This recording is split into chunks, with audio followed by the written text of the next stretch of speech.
charlas y lecturas, a ver qué tal nos va. Primero, antes que nada, también, ¿qué es un cuento?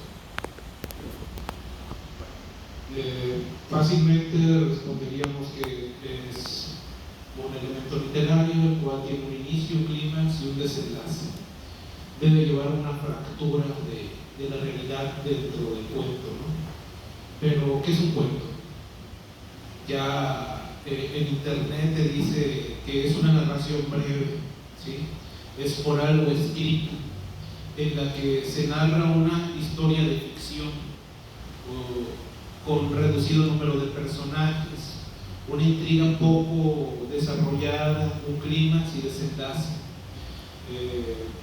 de forma rápida, ¿sí? Tal cosa suena como una definición así de médico, ¿no? La pierna sirve para esto y nada más. No hay pues totalmente expansión en lo que queremos buscar. Pero ¿qué es un cuento? Los que cuentan cuentos son cuenteros, ¿no? Son choreros, son embaucadores. Aquello en sentido despectivo en nuestra habla española, ¿no?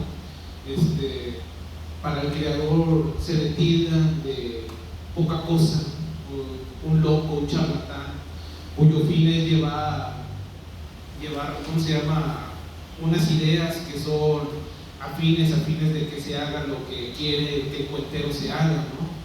Y pues eso totalmente es bastante castrante para quienes se dedican a elaborar esos actos de esperanza, ¿no? Bueno, pero ¿qué es un cuento? Me gusta verlo como si estuviéramos siglos atrás, tal vez milenios atrás, con una inmensa noche cubriéndolo todo, y luego que haya una fogata, silencio, frío, y después alguien para ahuyentar el miedo a lo desconocido, para ahuyentar el frío, la incertidumbre de si saldrá el sol o no. Cuenta una historia, y entre esas llamadas tal vez sea un instante, pero la experiencia irá de ida a nosotros, como quien quema quien quema las pestañas el sol, ¿no? Es parte de que vean de lo que trata un cuento, no solamente como una definición, sino que es alguien que está narrando una historia tal vez para evadirnos de algo que está más allá y puede causarnos un efecto negativo. Edgar Allan Poe nace en Boston en 1809, es hijo de padres actores, pero ellos mueren teniendo 2 años. Edgar Allan Poe es adoptado y puesto en una escuela privada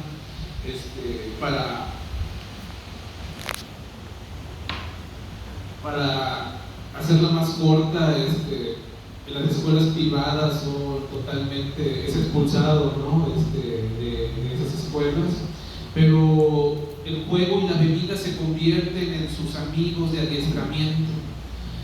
Abandona su trabajo de recomendado, su padrastro lo recomienda un empleo, y él opta porque lo despidan y quiere vivir de la poesía, y publica su primer libro.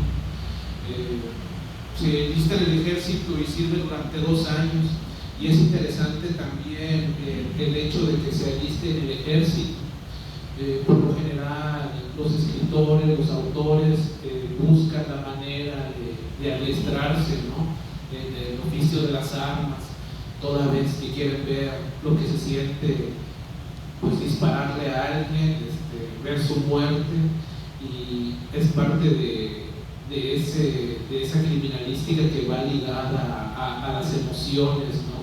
Cosas que nos hará sentir Edgar Allan Poe con sus escenarios lúgubres, ¿no?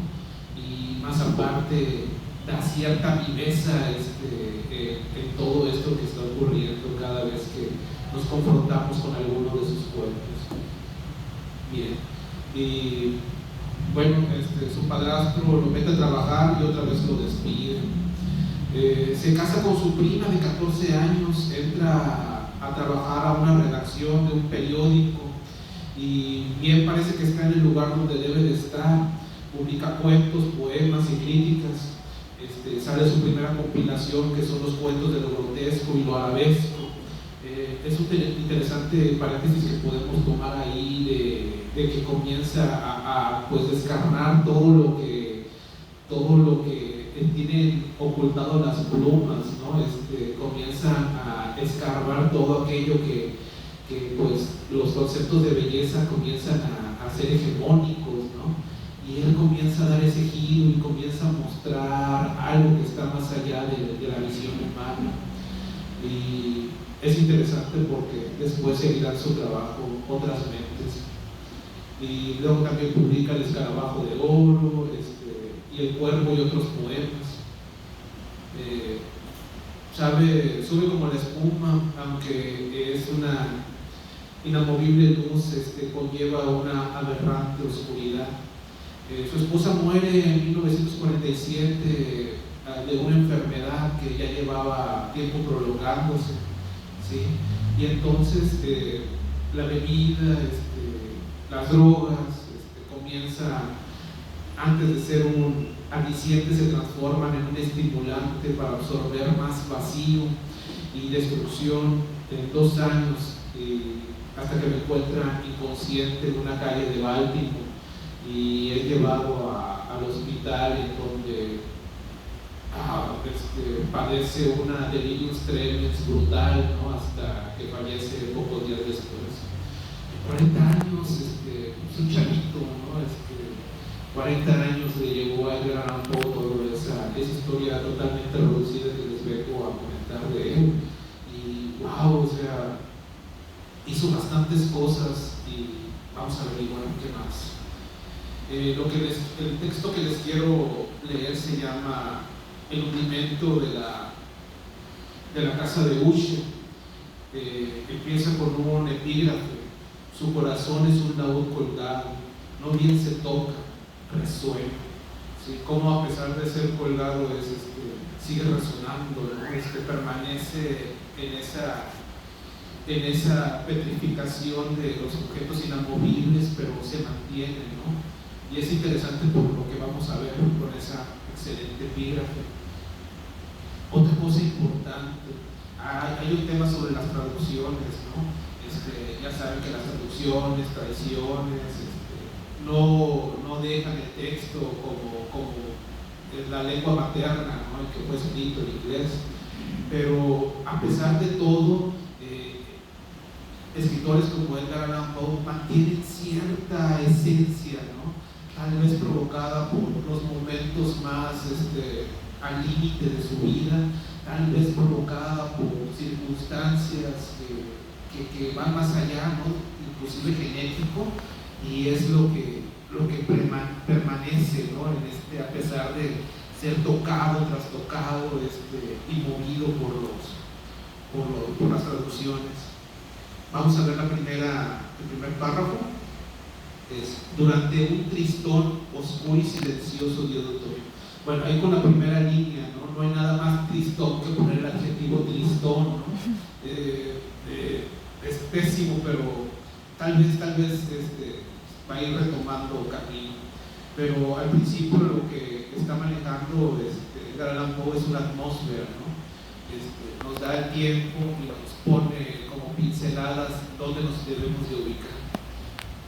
Durante un tristón oscuro y silencioso día de otoño, uno de esos días en que las nubes cuelgan opresivamente bajas del cielo, había estado yo cabalgando solo a través de las comarcas singularmente lúgubres. Ahí en ese primer punto nos podemos detener y podemos apreciar que las nubes cuelgan opresivamente bajas del cielo. O sea, las nubes no son opresivas, ¿no? Las nubes no son algo que te pueda causar dolor, ¿no? Pero al momento en que lo está llevando de esta manera, podemos darnos cuenta del grado de sensibilidad, ¿no? comienza a utilizar ese conjunto de adjetivos que son que van a ser tan usados en el simbolismo francés, van a ser utilizados toda la poesía francesa y toda la poesía contemporánea, y ya desde ahí comienza a verse ese tipo de maneras de escribir, ¿no? Cuando ya las sombras de la noche se iban echando encima, cuando ya las sombras de la noche se iban echando encima, ¿sí? Llegué por fin a la vista de la melancólica mansión de Usher. No sé cómo fue, pero desde el momento en que vislumbré el edificio, invadió mi espíritu una sensación de agobiante confort. Bueno, tomé este texto del hundimiento de la mansión Usher porque hay algo que se utiliza mucho en la poesía, que es la metáfora, ¿sí? Aquí la mansión Usher va a ser una metáfora y de todas las cosas que van a ir descubriendo en el paso, ¿no? Primero ya nos brindó una atmósfera lúgubre, utilizó sus palabras, su campo semántico, sombras, la noche se me iba echando encima, la opresión, huelga, o sea, son elementos que te mantienen como que vas entrando a terreno escabroso, ¿no? Y vamos a seguir viendo, y bueno, algo también importante es que cuando uno, el personaje admira el edificio, la mansión Usher, tiene esa sensación, ¿no?, de que algo ha ocurrido, ha pasado, algo está a punto de suceder, ¿no? Es como cuando ustedes andan por las calles y se detienen, contemplan, no sé, una casa, ¿no? O contemplan un pasillo, o contemplan una senaduría, ¿no? Y tal vez esperan que la intuición les llame, ¿no?, para decirles, aquí se va a comer bien, o en ese pasillo algo está ocurriendo, algo ocurrió, ¿no? O tal vez dentro de esa casa, qué bonita luz entra, ¿no? Y se ve que el aire es confortable. Aquí nos pone también el elemento de la intuición, ¿no?, que nosotros como lectores tenemos que estar siempre preparados, ¿no?, a la experiencia que nos quiera brindar el narrador. Digo agobiante, porque aquella sensación no era alivianada por ninguna de esas emociones semiplacenteras, por la poética, por la mente suele acoger hasta las más toscas imágenes naturales de lo desolado y lo terrible. Contemplé la escena que se ofrecía ante la casa y el sencillo paisaje de la heredad, los fríos muros, las vacías ventanas que parecían rojos, unas pocas uñas alineadas y unos cuantos troncos blanquecinos de árboles de pauperados. Y ahí empieza también una enumeración, ¿no? Las ventanas que parecían ojos, ¿no? Y ya te está dando elementos bastante interesantes, ¿no? Porque empiezas a sentir como que te está observando esa casa, ¿no? Y empiezan a ver cosas frías, ya es que el frío siempre va aunado a los colores azules, a los colores de la tristeza, ¿no? Algo está pasando ahí.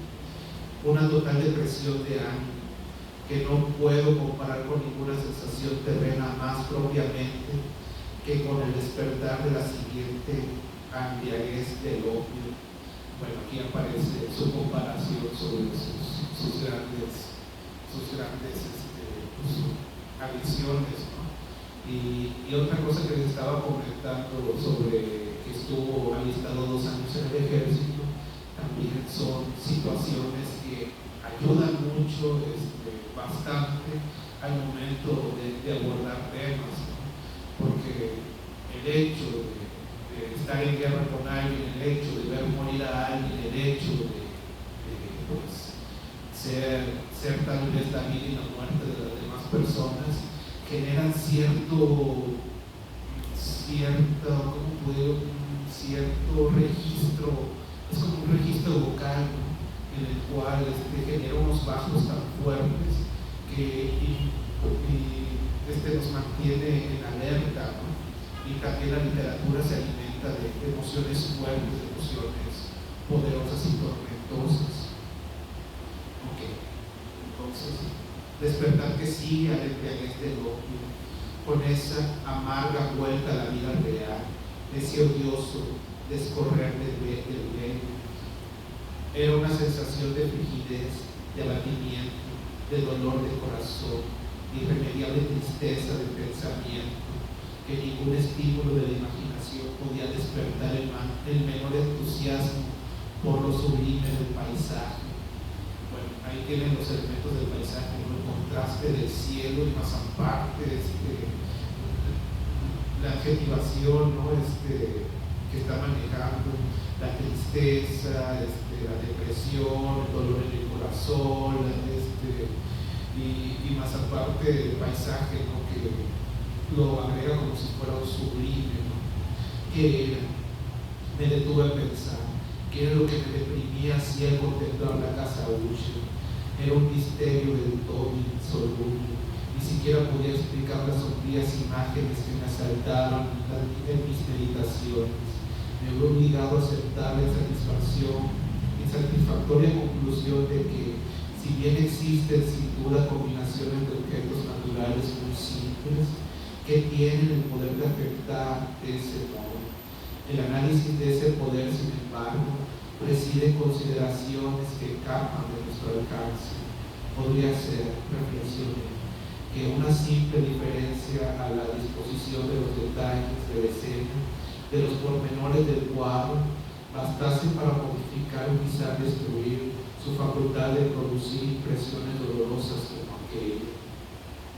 Bueno, ahí podemos apreciar de que es doloroso el acto de estar observando esa casa, ese paisaje, todo ese ambiente. Así que, obrando de acuerdo con esa idea, paré el caballo en la pendiente orilla de una negra y fantasmal laguna, extendía su sereno brillo junto a la morada y contemplé su espejo, con un estremecimiento más perturbador que antes. Las imágenes remodeladas e invertidas de grises, fucsias, de los lívidos troncos, de las vacías ventanas que semejaban ojos. No obstante, en aquella mansión de pesadumbre me ponía a pasar algunas semanas. Su propietario, Roderick Usher, había sido uno de mis íntimos amigos que habían transcurrido muchos años. Una carta, sin embargo, me había llegado últimamente en una distante parte del país, una carta suya, que por su naturaleza de vehemente apremio no había admitido más respuestas que la de mi presencia. La misiva mostraba claramente prueba de agitación nerviosa. Su autor hablaba en ella como una aguda enfermedad corporal, de un trastorno mental que lo oprimía, de un angustiante deseo de verme, por ser yo su mejor y, en realidad, su único amigo, pensando obtener el gozo de mi compañía, algún alivio a su mal, de manera en que me decía todo aquello y mucho más. Y el evidente sentimiento que ponía en su petición no me dejaba lugar a vacilaciones. En consecuencia, obedecí inmediatamente a lo que seguía pareciendo, sin embargo, un singularísimo requerimiento. Bueno, aquí ya acepta la invitación a llegar ahí, ¿no? Bueno, también al principio podemos apreciar que está escrito en primera persona y esta persona que todavía no nos relata quién es, que tal vez es el único amigo de Roderick Usher, no tiene otra manera de cómo zafarse de este apremio, ¿no?, que acaba de recibir de su amigo, tal vez su único amigo. Pero también recordemos que estamos en el siglo XIX, recordemos que existe un romanticismo, ¿no? A finales del siglo XIX, cuando está en la decadencia del romanticismo, podemos ver que hay personas sensibilísimas, tan sensibilísimas que pues resaltan los detalles más enfermizos de las personas, enfermizos en el sentido de que era bien ver a una persona pálida, era bien ver a una persona trastornada, era bien ver a una persona sufriendo y padeciendo y casi tambaleándose en la calle, ¿no? Porque pues era una de las modas muy extrañas, pero modas del siglo XIX. Hay otro detalle más sobre la metáfora, ¿no? La metáfora que vamos a ir descubriendo, pues va a ser muy impactante cuando lleguemos ahí. Aunque de niños hubiésemos sido camaradas íntimos, lo cierto es que conocía muy poco íntimamente a mi amigo. Su reserva siempre había sido excesiva. Sabía yo, no obstante, que su antiquísima familia se había distinguido desde tiempo inmemorial por una particular sensibilidad de temperamento, desplegada a través de los siglos en muchas obras de arte, exceso y puesto de manifiesto en un tiempo a esta parte apasionada devoción a la intrincada belleza de la ciencia musical, quizás aún más que a las bellezas ortodoxas y fácilmente reconocibles. No he ignorado tampoco el muy notable hecho de que el tronco del estirpe de Osuche, por antigua reputación que tuviera, no había echado en ninguna época una rama duradera independiente del tronco. En otras palabras, que toda la familia venía perdurándose en línea directa y que, por muy insignificantes y muy pasajeras excepciones, había venido haciéndose siempre así. Esta deficiencia, pensaba yo mientras repasaba en mi imaginación la perfecta concordancia del carácter de las posesiones con el prove y tal naturaleza de la familia, y mientras reflexionaba sobre la posible influencia que a lo largo del discurrir de los siglos pudiera haber ejercido el uno sobre la otra.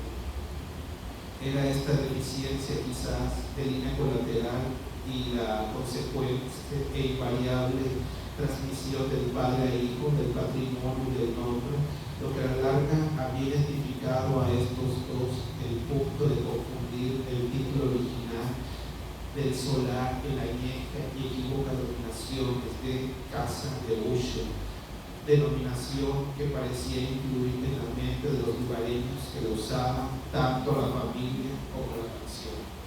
Bueno, aquí pudimos también darnos cuenta que pues cómo se mantenían las familias aristocráticas de antes, ¿no? Se casaban entre parientes, ¿sí? Para mantener lo que ellos creían la línea de sangre, ¿no? Tener la sangre más pura. Y bueno, pues esto traía bastantes deficiencias que eran malformaciones y formas congénitas, ¿no? Que vienen a mediar su espíritu, inclusive la locura. He dicho que el único efecto del ensayo, un tanto pueril, el de mirar en la superficie de la laguna, había sido de reforzar mi primera y singular impresión. No me cabía duda de que la conciencia del rápido incremento de la superstición, porque no había de llamarla así, sirvió principalmente para intensificarlo. Tal vez lo sé, desde hace mucho tiempo, la paradójica ley de los sentimientos que tienen por base el terror.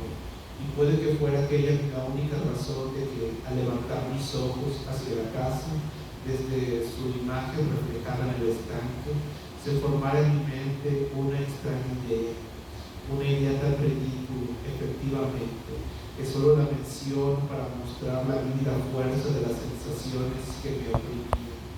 Había hecho trabajar a mi imaginación lo bastante para llegar a creer que en torno a la mansión de la heredad enteras flotaba una atmósfera peculiar de ellas y de todo lo que las rodeaba, una atmósfera que no tenía ninguna afinidad con el aire del cielo, sino que había emanado de los árboles podridos, de los grises muros, de las silenciosas lagunas, una pestilente y misterioso vapor sombrío, calmoso, apenas discernible y en tono plomizo.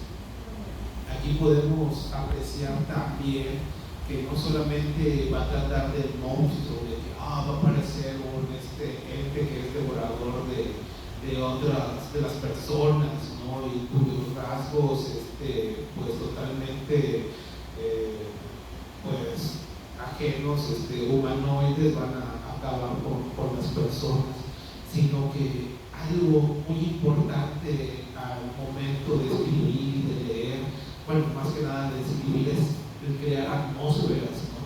Cómo con este uso de la palabra podemos inclusive estar ahí presentes, ¿no? Todos esos momentos de raciocinio que tiene la voz, la primera persona, podemos descubrir, porque es un gran acto, ¿no? Podemos descubrir las imágenes, inclusive si podíamos oler las paredes, la humedad, ¿no? El podrido de los árboles que se encuentran a los alrededores de la mansión Usher. ¿Por qué no?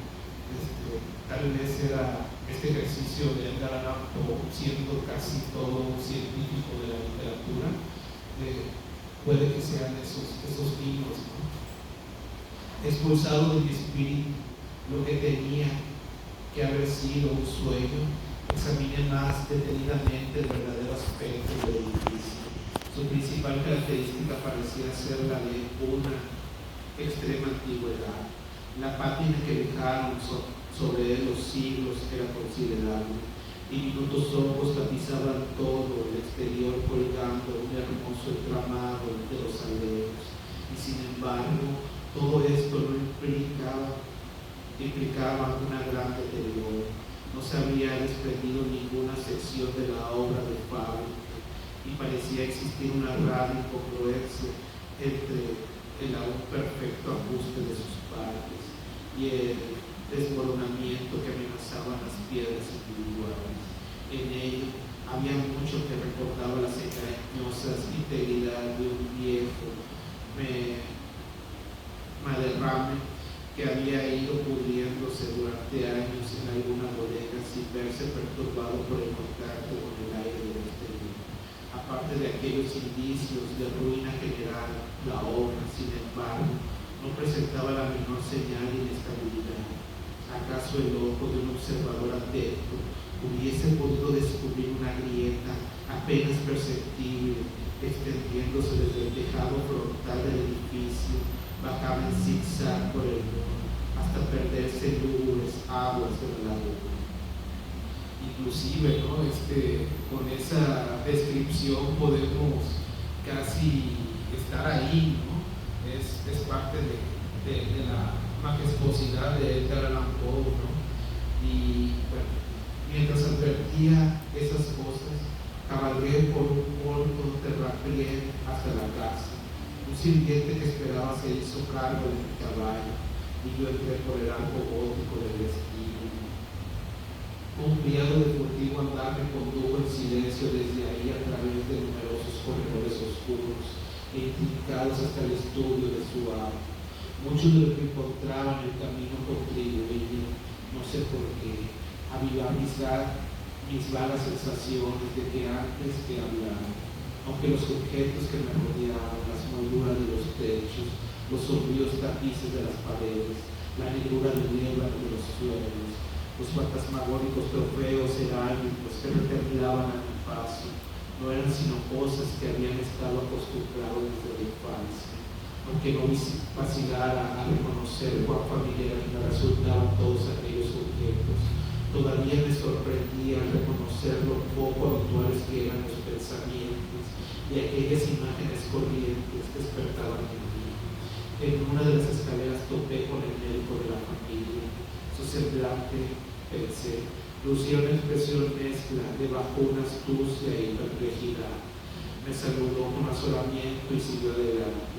El criado abrió entonces la puerta y me condujo a presencia de su señor. Las descripciones son fascinantes, ¿no? Y bueno, ya vamos a la parte que va a entrar con el Señor.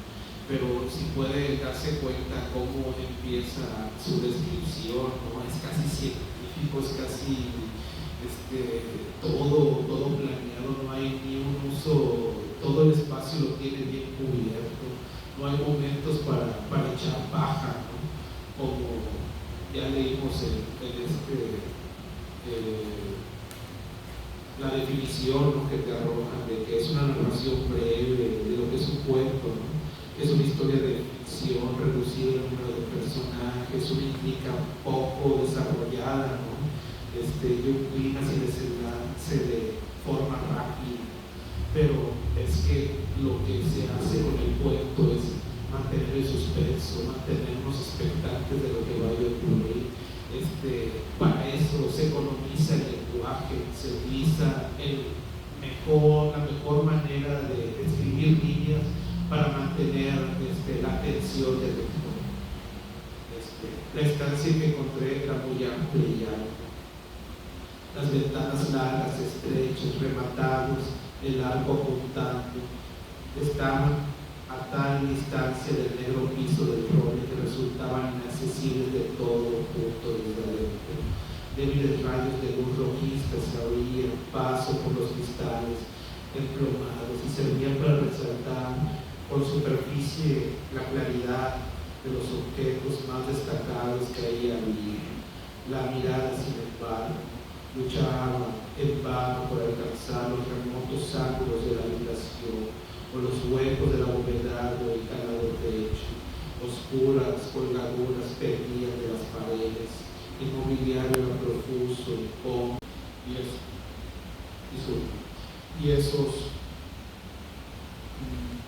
eso que su fisonomía había sido siempre notable, una escalamérica, unos ojos grandes, líquidos, luminosos, más allá de toda comparación, labios un tanto delgados y muy pálidos, pero de curvas sumamente bellas, narices delicadas líneas hebreas, pero con la ventana demasiado dilatada para semejantes formas, el mentón finamente modelado que por la poca prominencia proclamaba falta de energía moral, el cabello de celosa suavidad y tela, que una tela de araña.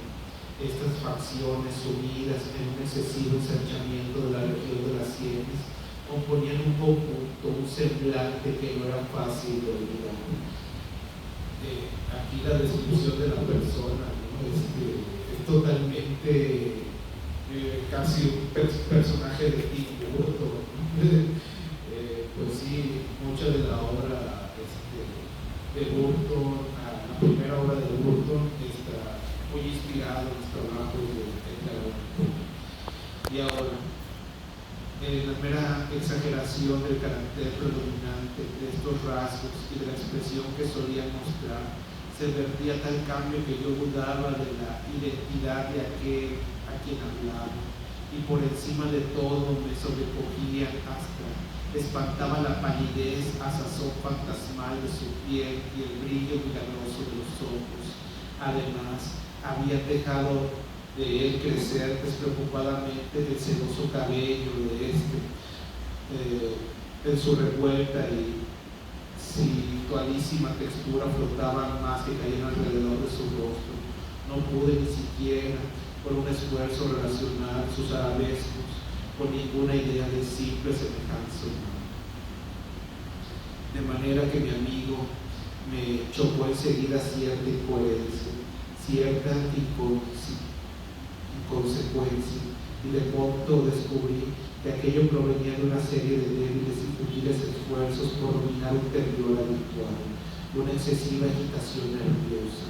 Me había preparado en realidad para algo de ese género, no menos por su carta, que por los recuerdos ciertos rasgos de sus años juveniles y por conclusiones extraídas de su conformación física y temperamentos peculiares, sus actos tan propios estaban llenos de vivacidad como adolecían de torpeza.